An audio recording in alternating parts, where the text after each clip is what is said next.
লোকের তো জীবনে দুঃখ থাকে, আমাকে তো দুঃখের মধ্যে অল্প জীবন দিছে ভগবান। মানে কোনো কারণে ধরো এতটুকু খুশি পাইলাম, সেটা নিয়ে খুশি হইও নাই হয়তো তখনও, তার আগেই চারটা দুঃখ আরো চলে আসে। অল্প খুশি দিলে ভগবান দুঃখ দিয়ে ওইটা উশাল করে নেয়, যে আর খুশি হবি আর দাঁত কেলাবি। অ্যাকচুয়ালি আমার দুঃখের সিরিজ চলতেছে, সিজন 1 শেষ, সিজন 2 কামিং সুন।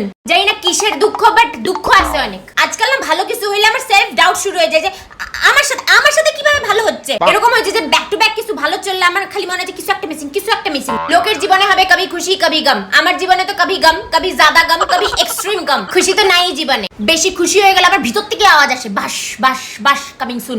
আমার এরকম যে কিছুই ঠিকঠাক চলে না, মন ভালো তো শরীর খারাপ, শরীর ভালো তো চুল খারাপ, চুল ঠিক আছে তো পিম্পল হয়ে যাচ্ছে, সব ঠিক আছে তো কোথাও যাওয়ার নাই, কোথাও যাওয়ার আছে তো ভালো জামা নাই, ভালো জামা আছে তো যাওয়ার লোক নাই, যাওয়ার লোক আছে তো পকেটে টাকা নাই, পকেটে টাকা আছে তো বাড়িতে যাওয়ার পারমিশন নেই, বাড়িতে যাওয়ার পারমিশন আছে তো যাওয়ার মুড নাই। আর এটা চলতেছে, শেষ হচ্ছে না। আমি জানি না যে আমার সময় খারাপ না আমার পুরো জীবনটাই খারাপ। God nose. মানে কুকুরের পেটে যেরকম ঘি সহ্য হয় না, আমার কপালে ওইরকম সুখ সহ্য হয় না। আর আজকাল তো কাউকে দুঃখের কথা বলতেও ভয় লাগে। আমি ওকে একটা দুঃখের কথা বলবো, ও আরো আমাকে 10টা দুঃখ শোনায় দিবে। সব জায়গায় কম্পিটিশন। এরকমও হয়েছে জানো, যে কান্না থামায় আমি মিম শেয়ার করছি আর লোকে বলে যে আমার জীবনে দুঃখ নাই।